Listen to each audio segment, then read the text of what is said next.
Muy buenas noches, estimados televidentes. En esta ocasión tenemos invitada nuevamente a Daniela Elías, licenciada en Comunicación y maestrante de Ciencias Sociales.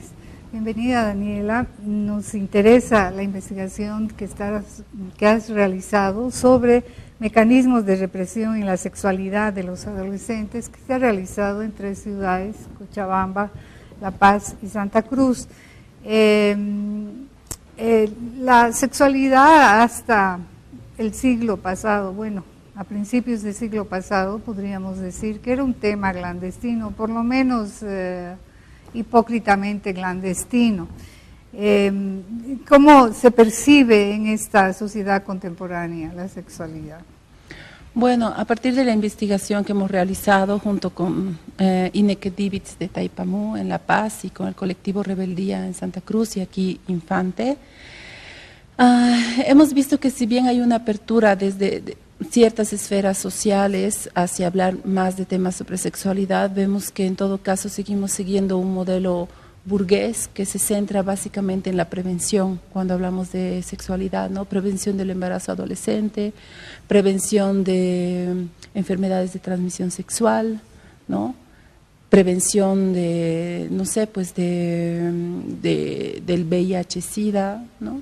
Entonces, estamos todavía dentro de este modelo y no hemos dado el paso hacia hablar realmente de la sexualidad desde una perspectiva mucho más abierta y mucho más realista a las necesidades de las generaciones actuales, ¿no? De adolescentes específicamente.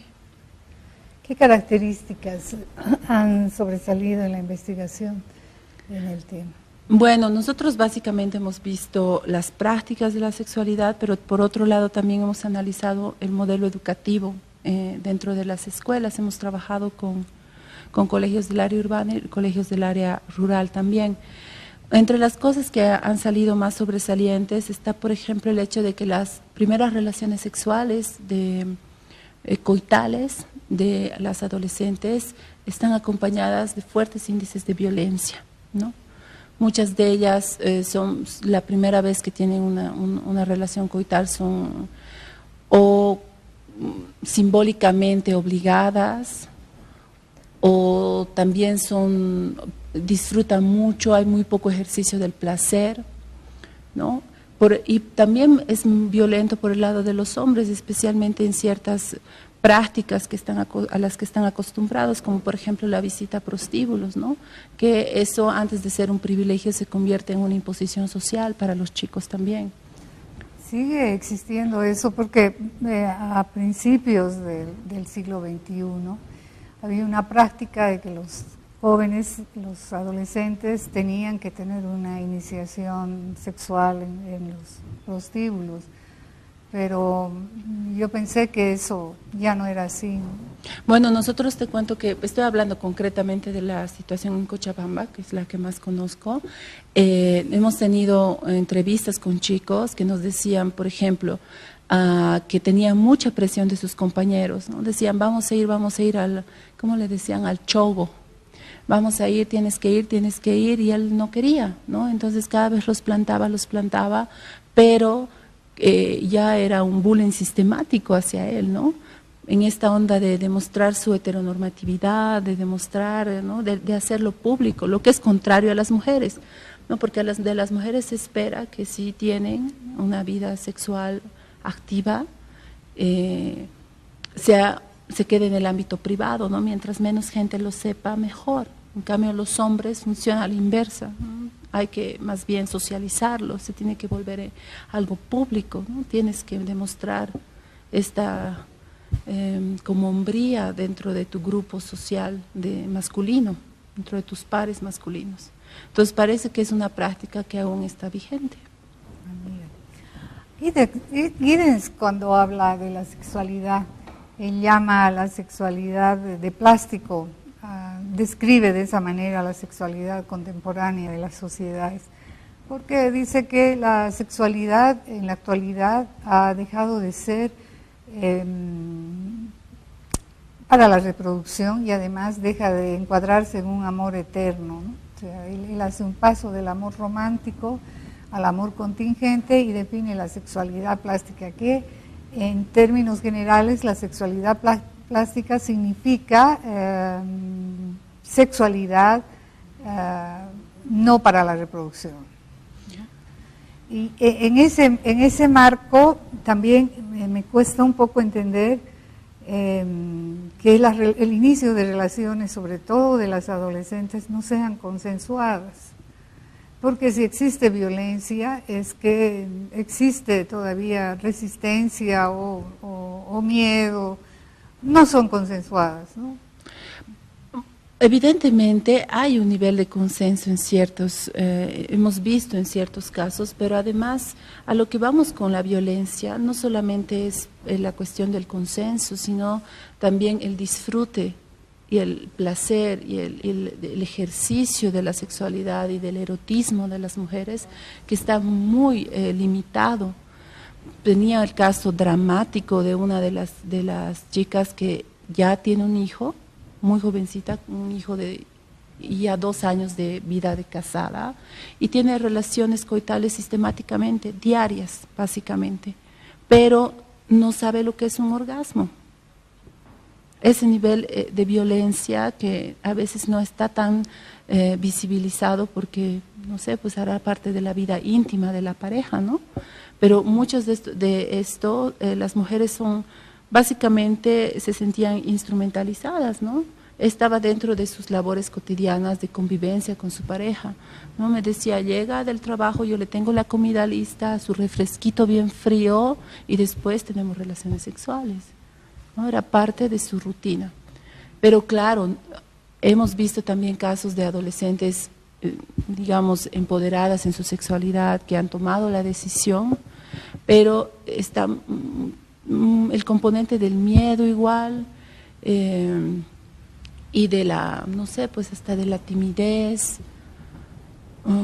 las prácticas como la masturbación en ellas dicen no ser frecuentes, lo consideran como algo negativo, como algo que ya está dentro de estas como sexualidades periféricas, ¿no? Que te llevan a la perversión. Entonces hay muy poco conocimiento de su propio cuerpo y muy poco ejercicio de eso.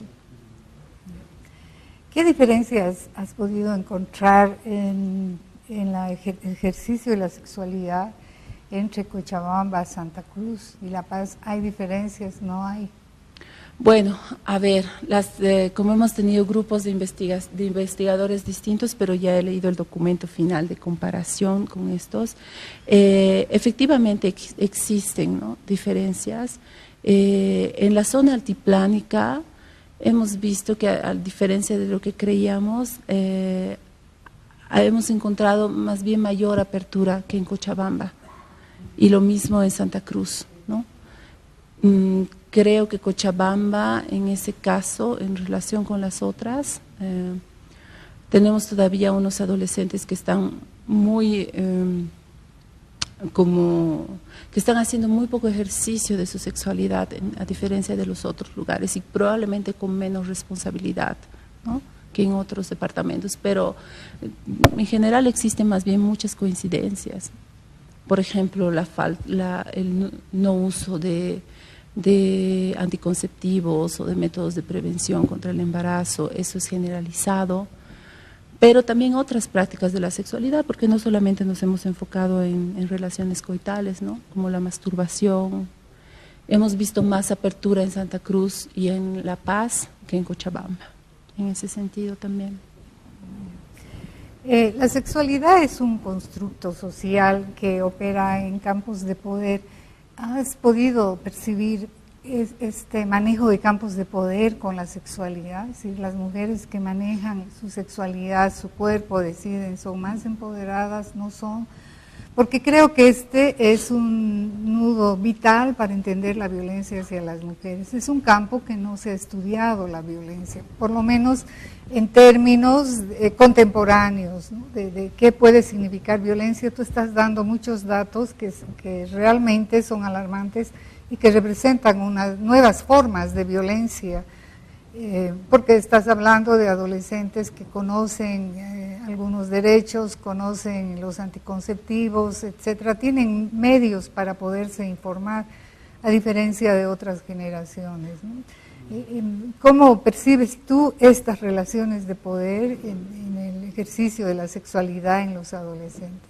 Mira, considero que es central el empoderamiento de tu cuerpo, la reapropiación en realidad de tu propio cuerpo, porque es, como decía, central cuando hablamos de violencia de género. Una mujer que reconoce su cuerpo, se reconoce como ella, le da poder y valor,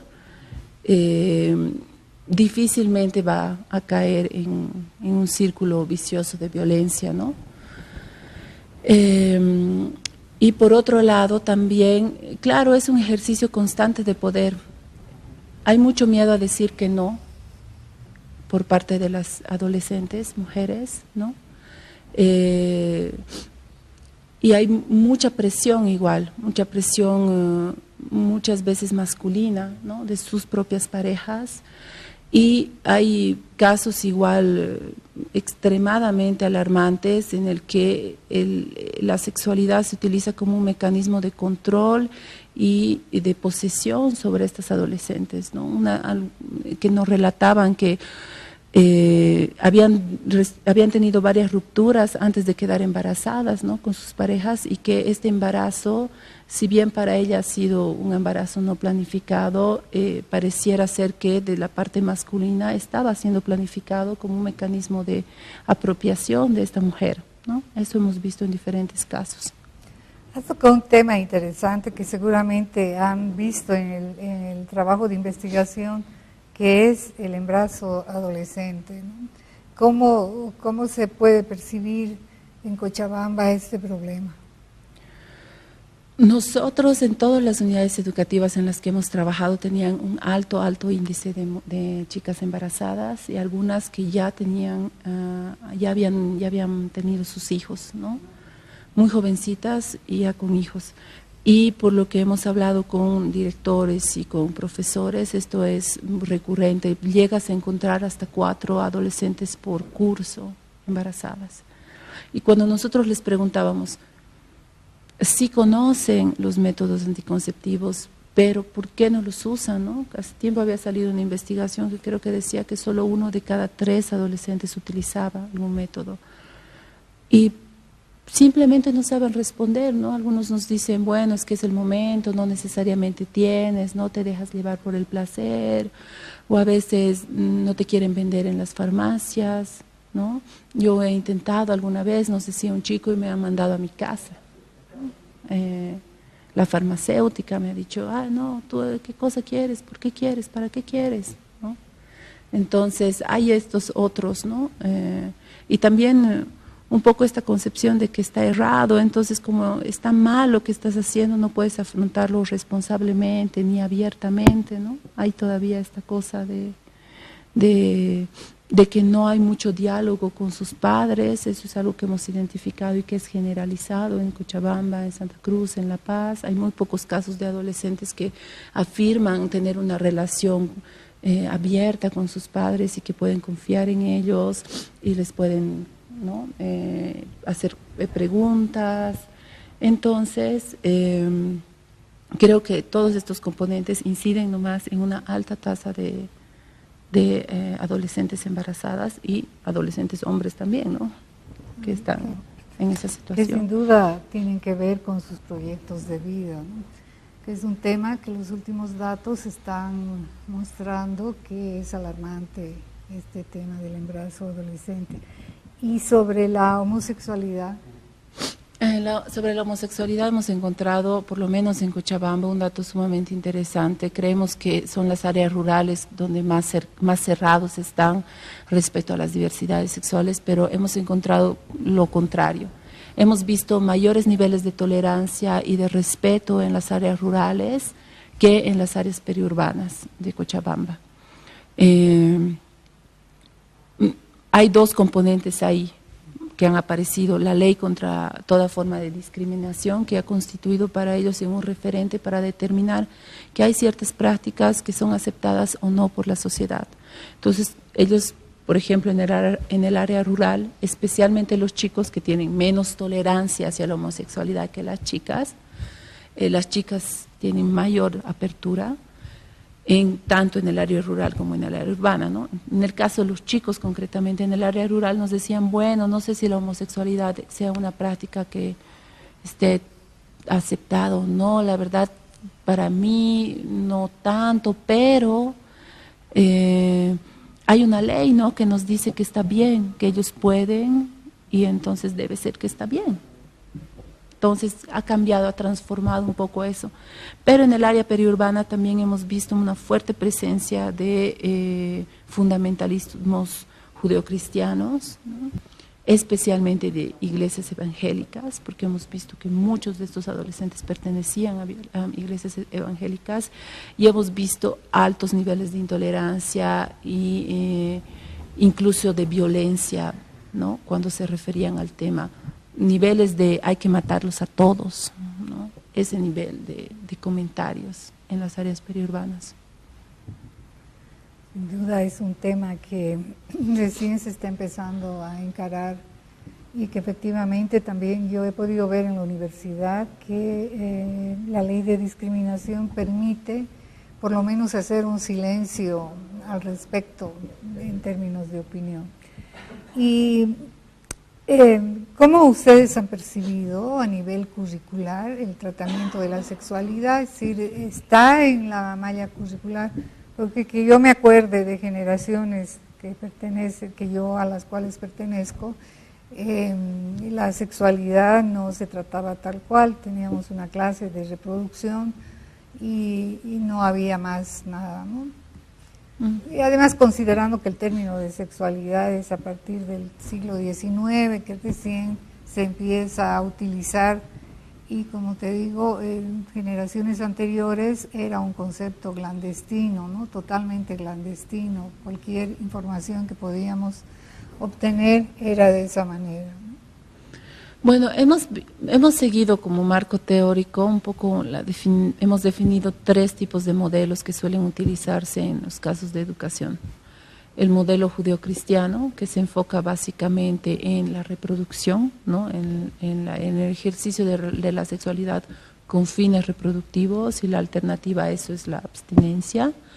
El modelo burgués, que se centra en la prevención, y es una prevención coyuntural, ¿no?, dependerá de la problemática y de los fenómenos que estén transversalizándose ese momento en ese contexto.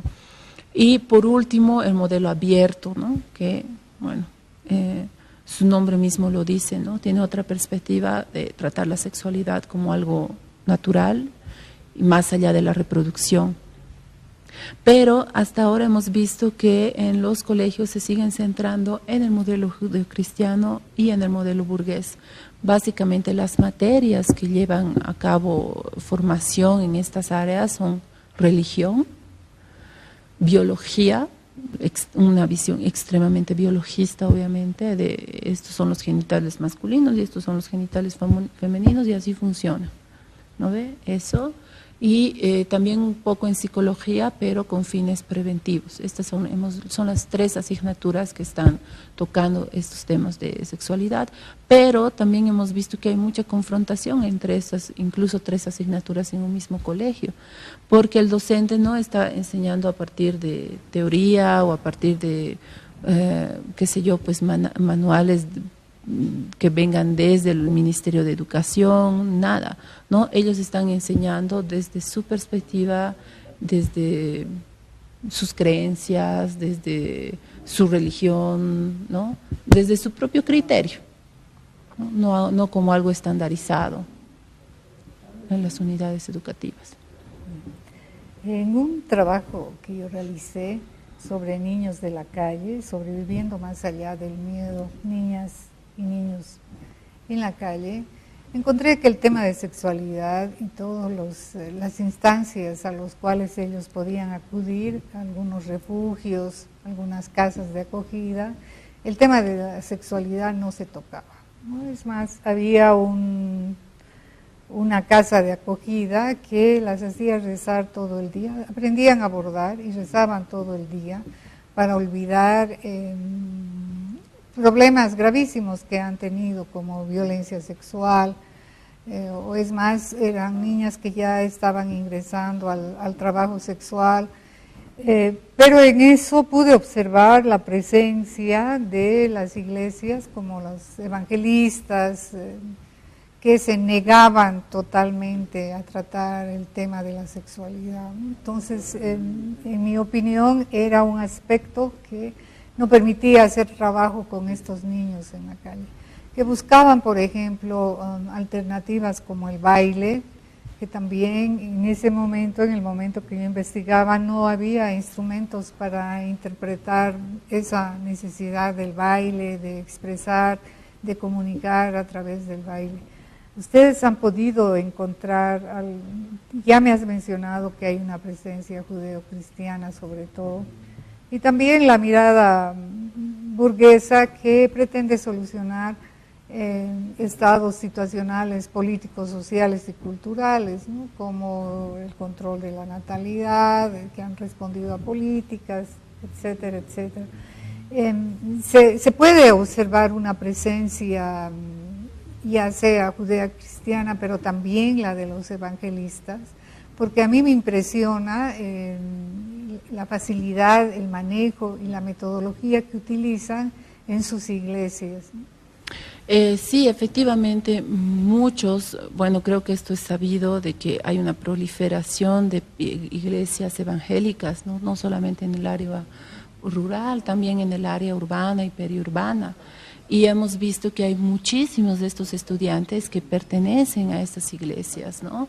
Y cuando contrastas que vienen de este tipo de formación y sus respuestas cuando hablamos de diferentes prácticas como la masturbación, como las relaciones coitales, como la homosexualidad, ahí ves claramente que su imaginario está nomás mediado por todos estos sesgos y estos fundamentalismos que, lejos de promover una convivencia más armónica, lejos de promover la pluralidad, ¿no? En realidad se constituyen en contrarios, ¿no? En antiderechos, y esto se ve reflejado en estos chicos y chicas adolescentes, ¿no? Entonces, sí, la presencia de las iglesias evangélicas son sumamente fuertes. Le estamos dando, creo, demasiada importancia solamente a la iglesia católica, cuando tiene mucho menos practicantes, ¿no? Así, devotos que las iglesias evangélicas.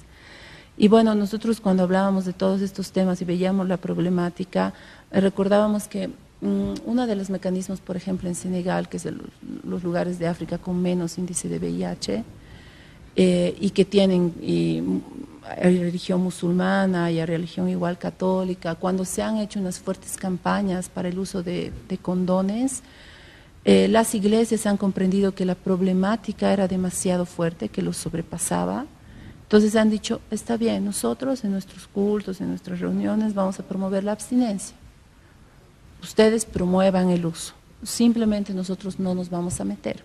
Es decir, no vamos a ir en contra de ustedes, tampoco en favor, simplemente nos mantenemos al margen y nosotros seguimos promoviendo lo de siempre, ¿no? Que creo que esa es una postura un poco más tolerante, inteligente de una iglesia, ¿no? Así es. ¿Ustedes han podido detectar dónde se informan sobre sexualidad? Si es el grupo de pares, la escuela, la iglesia. Sí, hemos visto que sus principales fuentes de información son el Internet, ¿no? Y la escuela. Ni siquiera entre pares. Entre pares hablan muy poco. No hablan de temas muy profundos, ¿no? A lo sumo comparten sus experiencias de enamoramiento, ¿no? Pero esta vía interpersonal no suele ser tan fluida como pensábamos que iba a ser. Nos han dicho que un elemento fundamental ahora es el Internet. Mira, muy interesante. Bien, Daniel, efectivamente la sexualidad está considerada incluso en las necesidades básicas y la sociedad le presta o toma una actitud dual, contradictoria y en algunos casos hipócrita sobre el tema de la sexualidad. Y como hemos visto en los últimos tiempos, la sexualidad forma parte también de la política. Esto se pensaba que era solo del espacio privado y estamos viendo que han habido connotaciones muy importantes que están demostrando lo contrario. Es un tema realmente interesante a tratar y que se trata muy poco, sobre todo los políticos son reacios a tratar temas como el amor y la sexualidad. Esperamos contar con tu presencia en otra oportunidad y te agradezco haber compartido tu investigación y los datos tan interesantes que han podido lograr. Gracias a ti, María Esther, por la invitación una vez más.